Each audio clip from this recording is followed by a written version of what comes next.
Welcome, and thanks for joining us today for a discussion on how small steps create big results. To start, I want to reference a short article from Jeff Olson's book, The Slight Edge, Turning Simple Disciplines into Massive Success.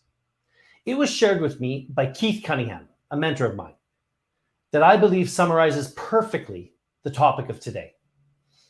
One of the most beneficial skills you can learn in life is how to consistently put yourself in a good position. The person who finds himself in a strong position can take advantage of circumstances while others are forced into a series of poor choices. Strong positions are not an accident, and weak positions aren't bad luck. Telling someone they need to put themselves in a strong position is useless. Everyone knows they need a strong foundation to build a house that can weather a storm. Or a wolf, thank you, Three Little Pigs. But not everybody knows how we can create that foundation. Well, the answer is as simple as it is frustrating. The position you find yourself in today is the accumulation of the small choices that you've been making for years. If that's the case, why doesn't everyone make choices that will put them in a good position in the future? Well, the ordinary choices that guarantee a strong future go unnoticed. There is no pat on the back for doing the right thing, just as there's no slap on the wrist for doing the wrong thing. It's like me eating a chocolate bar right now won't make me healthy, just as not eating it won't make me healthy. So saving money today won't make you rich, just as not saving it won't make you poor. Or reading a chapter of a great book today won't solve your problems, just as not reading it won't make them worse. Not doing the obvious thing you should do, the thing that positions you for the future success, rarely hurts you right away. So the small choices we make on a daily basis either work for us or against us. One choice puts time on your side. The other ensures it's working against you. Time amplifies what you feed it. And on the first day, when we start, the difference between the choices that help us and the choices that hurt us isn't even noticeable. But as the days turn to weeks and weeks into years and years into decades, then the small choices create massively different results. Whenever this idea is brought up, people are always quick to interject. But I do these things. I don't get the results. And it's true. Most of us make the right choices most of the time. But most of the time isn't the same as all of the time. For your choices to compound, you really need to be consistent. Intensity will only carry you in the short term. But if you want compounding results, you need consistency. And in the absence of immediate rewards, we can't keep up with intensity for a while, but most of us become intermittent. And that lack of consistency keeps ordinary people from extraordinary results. It's like Sisyphus, who's rolling a boulder halfway up the hill, only to throw hands into the air and go home. When we show up the next day, we see the boulder at the bottom of the hill. Not only did this undermine our progress, but it makes getting started even harder. Excelling at the small choices that compound over time perpetually leaves us in a favorable circumstance. So no matter what happens in the world, you're never in a position where you are forced into a bad decision. If you want results, you need to be willing to pay the price. The price is both easier than you imagine and harder than you think. The price is consistently doing the small choices that put you on the path to success for years. The price is knowing that time is working on your side, even when the results don't show it. Yet when you look below the surface, giant leaps aren't really giant leaps at all. They're a series of ordinary choices, like the ducks paddling away, that suddenly become noticeable. And if you look for the magic moment, you're going to miss how ordinary becomes extraordinary. Or how I like to say it, how common is transformed into uncommon. So this story has really proven to me to be true in my life. I found that what we do consistently in private will determine what you are rewarded for or seen as in public. Bob and I are going to ask two questions today. Why do we not do the obvious thing we know we should do? And two, how can we create routines that drive results? So remember, the content we're going to discuss and we're going to share today from our personal experience and opinion, and it's provided for your information and education purposes only. It's not intended as a substitute for medical, psychological, or any other professional advice. So just remember to check with your doctor or your healthcare professionals before you make any changes to your routines. Good morning, Bob. Hey, buddy. Good morning. How are you doing today? And what do you think about the truth about that small steps really create uncommon results? Well, I love that. I love that comment. Here, I got a small step for you, okay, buddy? Yeah. Everybody's a unique individual, so what we can eat in a day depends on who we are, how much activity we have, etc. If we overeat 100 calories a day, so for me, my diet, my caloric intake is between 2,200 and 3,500 per day, depending on my activity level, right? Yeah. But if I overeat 100 calories per day, that's 36,000 calories per year. This is a small step. 100 calories, like a bag of chips is 156, normally about 150 calories, right? A Coke's about 150 calories. So we can very easily over snack, eat that extra portion of carbs, right? To get that 100 calories a day, that little 100 calories a day. Oh, it's only 100 calories today. And the 100 calories tomorrow, just a little step, right? 36,000 calories a year. Guess how many pounds that is? Please tell me. I don't know the math. 10.4, my friend. Wow. At the end of the year. 10.4 pounds. That's right. For 10.4 pounds a year of extra, just that little 100 calories. Little small steps make a difference. You multiply that by 5 years, and then we step on the scale. And we look at that's like, remember I used to weigh 173? Oh my gosh. Well, I've been talking to literally hundreds of people every week here. And the most common thing that they're saying is exactly what you just shared, Bob, is that they just don't know why they are where they are. And it really is those little choices of, am I going to have that, say it's a carbonated beverage, I'm going to have that Coke, as you said, at 150 calories, or am I going to have a soda stream that's carbonated water with some lime or a little bit of other fruit juice flavoring in it? That's a huge difference at 10 pounds a year. And people rationalize it up. I said, hey, I went for my walk today, right? And they did. Yeah. They went for their 2-block walk, and they come back and they said, I could have my Coke. But unfortunately, the 2-block walk only burned 15 calories. Yeah. Or 25 or something like that, right? So it's not equal. It's not equal at the end of the day sometimes. Well, so we said we're going to ask these two questions. I really want to kind of direct us, because I know with our conversations that we love to go deep. Why do we not do the obvious things, Bob, that we know we should do? And you've seen me wear my shirt, like should, could, would, did, right? And that whole shirt is on the theme is that we all know, every person I've talked to this week has said, I know what to do, but they don't do it. That's right. And why don't we? Is that your question? Yeah. Because we become desensitized to the routines in our life.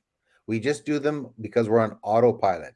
Most people just brush their teeth. They don't intentionally brush each tooth. We just brush our teeth, right? Most people don't intentionally drink water. They just drink whenever they want during the day. They don't intentionally make sure they're drinking water every hour. So really, most of our lives, like if you took a look at the things we do during the day, we get in a car, we drive somewhere, we get up, all the things we do during the day, that's between 50 and 70% just the normal actions we do a day, day after day after day, takes up about 75%, 50 to 75% of our days, of our time. And we just are on autopilot for that time. And then we try to squeak in the rest of the time. We try to squeak in the stuff that's not on autopilot, and that's not a recipe for success. No, I would agree with you 100%. I know you've seen me go through a lot of changes in our relationship of 30 plus years. How I would say it is that are consistently, I said it earlier actually when I was speaking at the beginning, is that what we do consistently in the privacy of our home or wherever we are in life, where we don't think people are watching, Mhm. that's at the end what dictates the result and what people will praise you for or other in the result of it, because we get that praise publicly or not the praise that we want because of our actions that we're doing privately. So if we're doing that 10 plus pounds a year of growth because of our 100 calories a day habit routine that we've put in, without managing in a balanced way our exercise, our nutrition, our medicines, whatever it would be, that consistency is what's delivering that result. Yep. And I think that, unfortunately, another phrase that I love, and that's the definition of insanity. All these habits that you just described that we do every single day. And then I have people go to me, I just don't know why. I do not understand why things aren't different. Yeah. And when I ask the question of, have you made any changes in your routines? The answer invariably is no. And therein lies the definition of insanity, right, Bob? Yeah. Doing the same thing and expecting a different result. Right on. And So, what I found, my friend, is we're not aware, because we're on autopilot. We're not necessarily aware of all the stuff that we're doing in the day. We're not intentional. yeah, So I like to think of the major blocks of our life as being these systems that we create for ourselves. yeah, Just take a look at that. The system that powers diabetics, right? The system of eating. Most people just eat. They buy, they shop, and then they eat. There's no intentional planning about it. So, as an example, I've got a big event coming over to my house this weekend. I'm going to Costco tonight, right? So, do I just go to Costco? No, that would be habit. That would be running on autopilot. I got to go buy stuff for Costco. I got a big event this weekend, and so it's Friday. So basically, it's supper for me Thursday, Friday, Saturday, Sunday. Breakfast the same days, lunch the same days. Actually, all through Monday, because we have Monday off as a holiday too, right? So there's a that's 12 to 14 meals that I have to plan out. yeah. So I can just go to Costco on autopilot and start picking up stuff, or I could build my menu before I go, right? So So, that's part of my system, my friend, is to build the menu before I go. So I've another got word for menu really is a plan, right? If it's a you fail plan, to plan, you plan to fail. So, right? going in, if you want to come out of Costco with a full cart of stuff that's actually going to be beneficial and actually achieve the menu plan you've laid out, you have to think about it ahead of time. And that's something you're an expert at. So, continue on that. I think that's a really important point, is that chance favors the prepared mind. I repeat this all the time about And how yeah, important it is to plan. but it's based on this system of eating. It's based on this system of eating, and it all starts with understanding my what the carbs that I want to eat, right? The proteins that I want to eat, the green vegetables that I want to eat. That's good for my particular body based on the caloric intake per day. So Right. that's an awareness. There's some studying that's gone on there.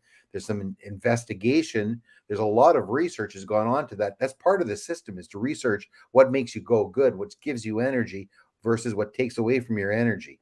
So you got that system in place, and then what's your shopping system like? And then what's your cooking system like too? So it's all part of that big eating system. We call it pillar two, of course, right? Yes, that's It's right. your fuel. So and that's what we do. That's what we do in our courses, is we actually build the system for your pillar two.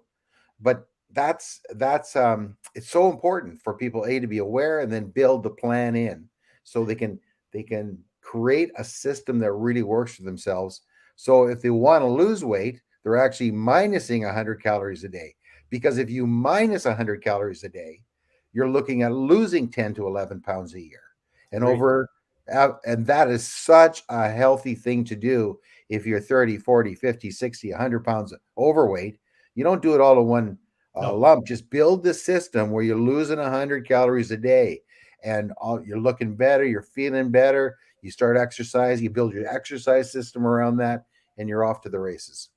I really like the way you said that, because, you know, language is important, right? And we say we want to become healthy. Well, the answer is right within the statement of become healthy means that you have to be healthy. The routines that we're going to create, right, and what we teach specifically in our programs are all around, yes, diabetes, but how this applies to all humans. The fact is that these little micro small changes, and I already mentioned one just with the pop, right? People don't understand that a Coke Zero, and I'm not against anyone having a pop, but I'll tell you, it shouldn't be allowed to be sold, because Coke Zero actually harms your ability for your body to process carbohydrates effectively, and actually is an anti thing to losing weight. Almost 90+% of the people that I've talked to that are excessively overweight, 50 pounds or more, are drinking literally liters of pop, whatever their flavor may be, a week, and or per day, I mean.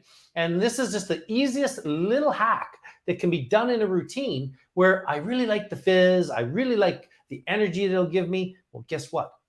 If we focus on just learning, I don't have to even change the routine. I just change what I put in my hand at that time.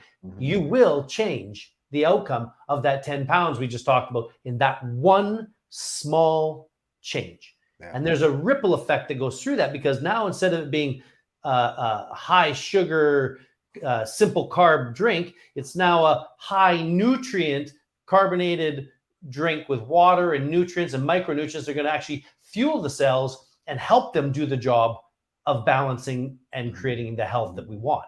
So that whole point is we just need to be it. And by creating these routines, which we do in foundations, right, we walk with our people through what is the result you want? How do we do it in a sustainable manner? Then why do we want to do this, i.e., and then we get into these routines. And that's what we're talking about today. Is first question to wrap up, I think we need to answer it now. Why do we not? So what's the main thing? Why do we not when we know we should be doing something? And that's going to lead us right into the next question, right? So Bob, what's the final say on why we do not do the obvious things we should do for our routines? Well, I'd say we break it down, all your habits during the day, break it down into two different separate issues. One is motion and one is action. So if you're talking about motion, you're talking about planning, strategizing, and learning. So as an example, a person would say, hey, geez, I'm thinking about getting fit. What I'm going to do is I'm going to make some motion on this. And so I'm going to phone up the fitness center. I'm going to walk by, I'm going to check it out, check out the prices and stuff, which is all good. That's all part of the planning, strategizing, and action. Strategizing, planning, and learning. But the most important part of that is the action part, which is actually scheduling it in your calendar and going, the 3, 4, 5 times a week, but putting it in your calendar and making sure that you show up to the sessions. That's critical, Bob, what you just said. Mm-hmm. The showing up at whatever you do, show up. Mm-hmm. That's 90% of the journey, because a bad workout, if you're judgmental and flogging yourself that you didn't do what you wanted to do, is still 100% better than no workout. Or activity. It doesn't matter if you're walking 10 kilometers and your goal was 10 and you turn around at 1.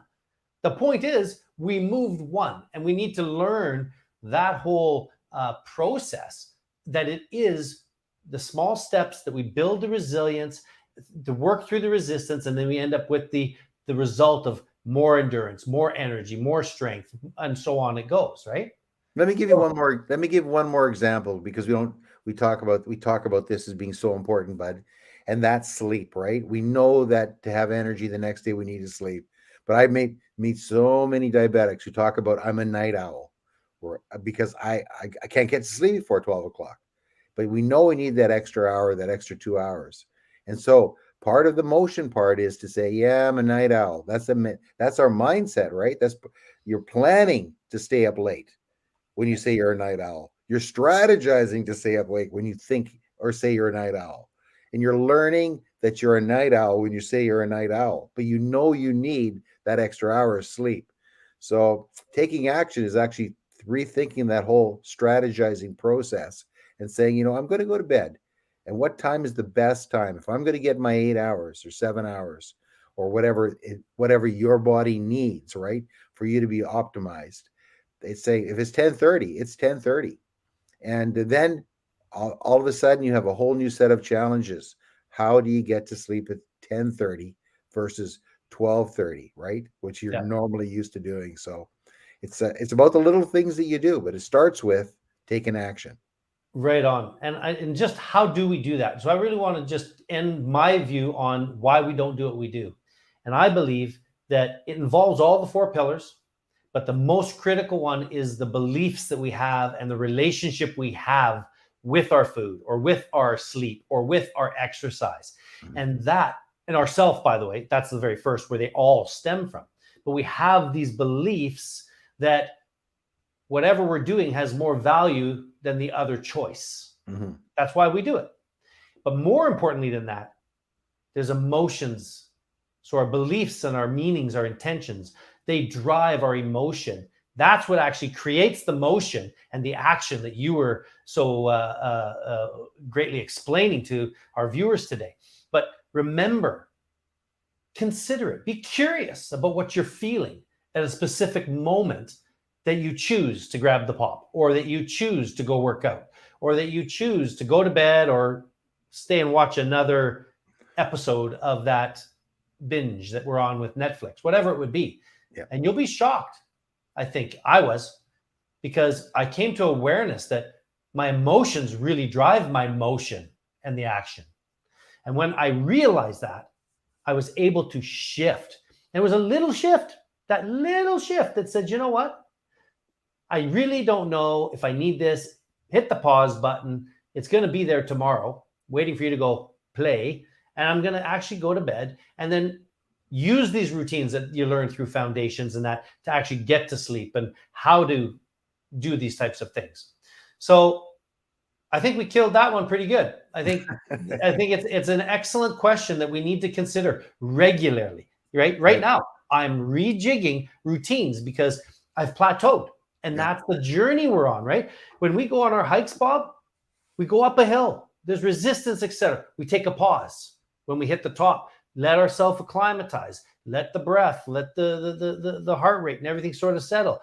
Then we get to go along this plateau for a bit until we hit the next one that goes up or down, right? But the point is being aware of where we're at. In our thinking and our emotions really impacts what we actually do. Mm-hmm. So the second question, which I think is a really important one that today is, what are the routines? Sorry, let me start again. How can we create the routines that drive results? Yeah, that's a brilliant. How do you change what you're doing and create a new routine that actually drives results? Let me give you I've got a story to tell you. Yep. If you went to Japan and you went to a train station in Japan and you watch what happened when a train was coming in, you'll notice that the conductor will be standing there in front of with all the people there, and as the train comes in, he yells out, "Signal is green." As the train pulls out or into the station, the operator points at the speedometer and calls out the exact speed. When it's time to leave, the operator points out the timetable and states the time. Every time the train departs, somebody yells, "All clear." Every detail is identified, pointed out, and named. So what happened, what they needed to do to increase safety in Japan was to have all the people change their habits and change their routines to increase safety. So deaths, injuries fell 57% as soon as this new system of verbally pointing out something happened. It's an interesting study of human nature. So if you're saying it aloud, Something's happening in your mind that is really, really important, and your behaviors fall in line with what you say out loud. As an example, if you got into a habit, buddy, if you were leaving the house and saying, I've got my keys, I've got my wallet, I've got my glasses, I've got my phone, I've got my wife, and you left the house, how many times did you forget your glasses? Yeah, because I didn't say it, I'm gonna. That's right. That's right. But here, you know what? What you're really talking about is what we talk about a lot as well in our programs is the language we use in our mantras, the things that we say are power, right? That's what this science-based process in Japan you just shared with the train is it changed behavior, and it started with that thought, and then let's speak it into existence. Yeah. Yeah. They call it the point and call system in Japan, but really what it is just changing your routines, verbalizing your routine, and it impacts your mind, it impacts your behavior, and it becomes a new habit for you, a new routine, a new ritual. You know, it's a really funny little story I've got on that one. And we all know the princess that, kissed the frog. But people really don't realize that frogs are amazingly wise. And there's a little humor in this because they actually, for thousands of years, have been telling us what the key and the answer is to success in our life and creating new routines. Every time you hear the bullfrog, he's going, repeat, repeat, repeat, repeat. So, it's really amazing, but repetition is the mother of all skill. That's a Tony Robbins saying. And you know what I found amazing about it? Is the science supports it. Yeah. If you get up at the same time every morning, when you first start, you're hitting the snooze, you're smacking on the alarm, you're cursing the alarm. But guess what happens? A week goes by and you're not hitting the snooze twice, right? You're hitting it once and you're sitting up and going, ah. 2 weeks in, you're hitting the button before the alarm goes. Yeah. And usually around the 2-month time frame, you don't even need the alarm anymore. And it's just simply put, repetition. So that, to me, is a really critical piece of wisdom from Mr. Bullfrog that we need to always remember. Repeat. Yeah. And the speaking stuff into existence, powerful. But can you imagine? Like today, I've got a workout scheduled for 1:30 to 2:30 at the gym. I'll spend about 35 minutes doing my routine today. But I've also got an 8K or a 6K hike that I could do on top of that, right? So it's like if I keep that to myself, it's different than if I tell my family members. So I got up this morning and I said, I got to work out today at 1:30 just to let them know what was happening in the morning. And then I said, I've got a 6K hike after that. Yeah. Can I not see now? I cannot not do the 6K hike. I can go to the gym and think, nobody knows. Nobody knows. I can do it. Now, I can still back out if I want. But what I've done is I've taken a step. I've taken a step to make sure that I do my 6K hike after that. So, and I'll do it. I'll do it because of that. Or I shouldn't say I'll do it. I haven't hit it yet. We'll see. But I'm probably 90% to 95, 90 to 100% chance that I'll do that hike. Where if I didn't say it, I think my chances are like 50. Well, should I be embarrassed telling you this truth? No, well, here's the truth. You've told me now. So guess what the problem is? Dang, oh my God. Mr. Accountability here. I can see. Power of proximity, brother. Yeah. And proximity isn't just actual presence. Mm-hmm. Proximity is this. It's the communication. It's having people to do it with. Mm-hmm. For us to be actually involved in something that matters, that creates certainty for us, that we know we're not alone, that it creates significance, that because you doing a workout and then going for a 6K hike, I'm there with you. I know what that means. And it takes a little bit of steam to go and do that, right? But the fact is now, you've said it to your wife, you said it to your daughter. She's probably even worse than I am at being on the accountable. She'll go, hey, Dad, what the heck happened today? So our pride is an important ingredient. Our significance is an important ingredient to achieving things. Get into proximity. Share it, like you've said, with other people. Be part of a community. Your chance of success statistically goes up, not in a small amount, but in an exponential scale. Yeah. And we can do that in so many ways. Just an average day, you're sitting down and you just say to your spouse or the people in the room or to yourself, I'm going to bed at 11 o'clock tonight. I'm going to bed at 10:30 tonight. You say it out loud, and now you've made a promise to yourself. You can break the promise, but you're much more likely to accomplish it by saying it out loud.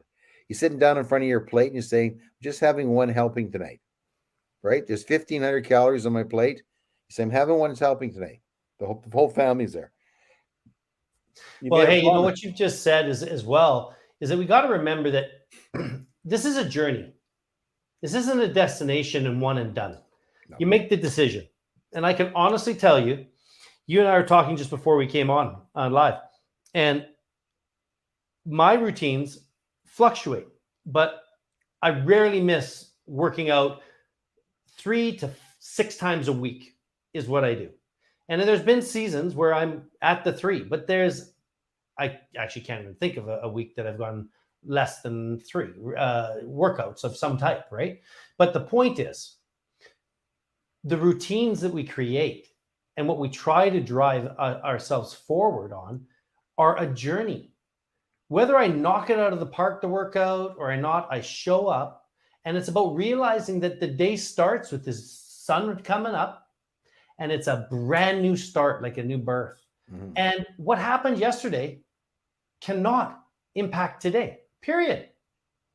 Unless you choose to turn your head and look backwards and focus. And whenever we go or we're looking backwards, you're definitely going to smack into more obstacles when you're trying to move forward. Right. So my advice is let it go. Yesterday's done. Today's a new day. I commit. I get up. I'm going to follow the pattern, the routine, and I'm going to repeat it. And then allow that time to work for me, the compounding interest effect. A little bit today, a little bit tomorrow.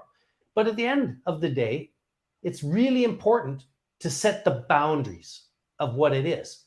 If I'm on a goal to achieve anything, I don't care if it's just losing 20 pounds, what's sustainable?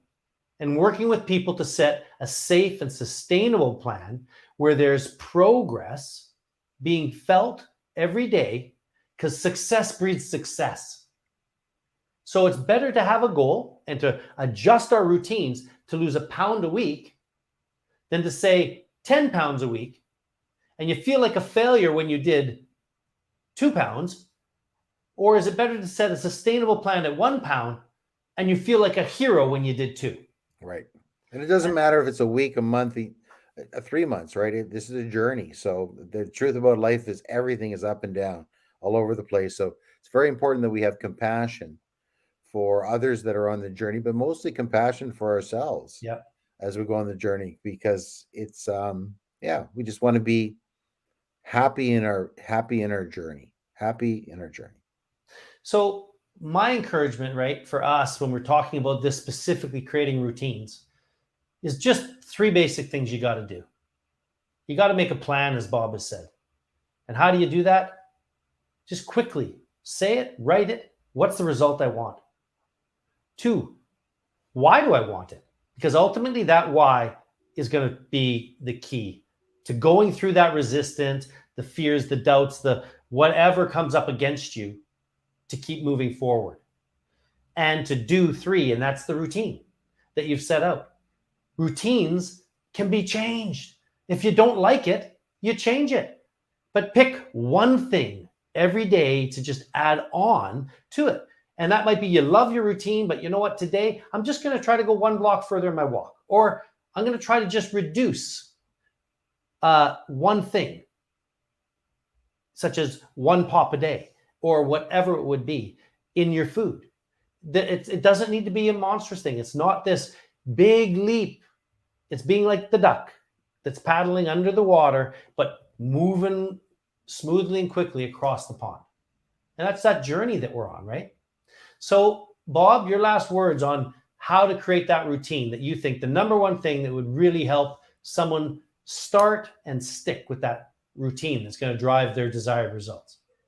Well, I would say that find somebody that can help you, support you, because I know that if you have a spouse, if you have a daughter, a son, a good friend, try to link whatever you're trying to do with somebody that can actually support you with that, help you, encourage you, because you're going to have down days. You're going to have things that aren't working well. Somebody that you could meet with, or somebody that would just inspire you to keep it going. That is gold. That's gold, because I couldn't say it any better. It's everything I do in my life is really around the people, the who I want to be involved in my life with, and the fact that I want to be around longer to do it with them. And as a diabetic, if you're living with or impacted by diabetes and you're not willing to make a change for yourself, then do it for your family. Do it for the who in your life wants you around. Accept my second favorite shirt, challenge accepted. And I think that's really important, because I want to invite you to journey with Bob and I and us at the UD team to build your uncommon diabetic foundations of health.